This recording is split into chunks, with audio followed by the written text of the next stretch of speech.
Hello, and welcome back to the Language Card Games video series. I'm Matthew Boyle, founder of LanguageCardGames.com, How Gamers Learn Languages. Today's topic, we're going to unpack my study habits a little bit. So I've already shared with you a lot of potent ideas you can use to improve your language learning practice.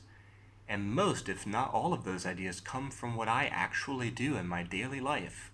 Flashcards, concentration, fighting flashcards, the Lightner box, other tongue.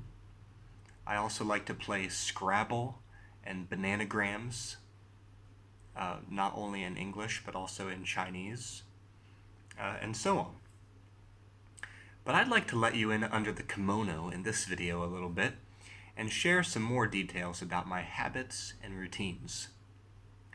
Alright, so right out of the gate, I gotta tell you, I'm a big believer in the power of habit and mental triggers. A mental trigger is something that tells your brain, hey, it's time to start that routine. It's time to start that habit. So on days when you don't really feel like exercising, if you can at least muster up the courage and the strength to just hit play on your favorite workout album, that's a mental trigger. And just watch as that tiny action changes your brain chemistry and your body will then start to want to work out.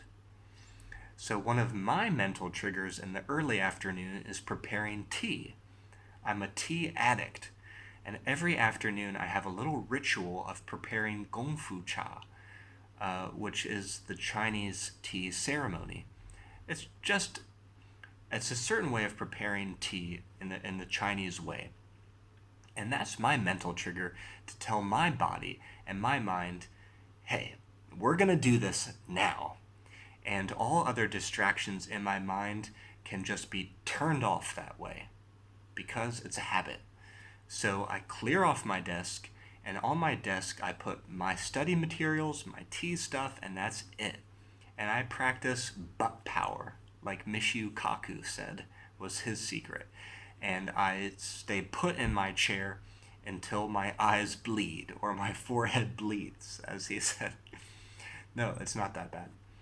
But it helps me stay focused to have that mental trigger, that habit, that routine, and have the distraction-free environment. Once I've flipped the switch on my mental routine,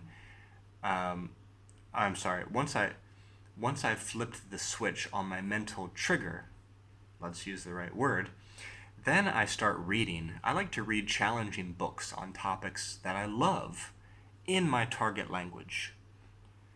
Now, probably in these books I can understand about 60 to 80% of what I'm reading. And whenever I encounter a word that I don't know, I will mark it down with a little sticky tab and just keep going. Then at a later time, a time I've set aside to do this each week, I will look up those words, write them down onto flashcards, and remove the sticky notes from my book. And this kind of batch processing will save me time and make me more efficient. You see, I've trained myself not to get hung up if there's a word that I don't know.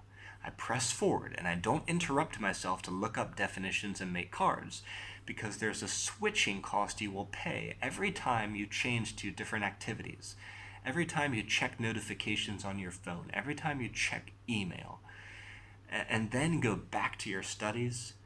Well, you've lost about 15 to 20 minutes right there.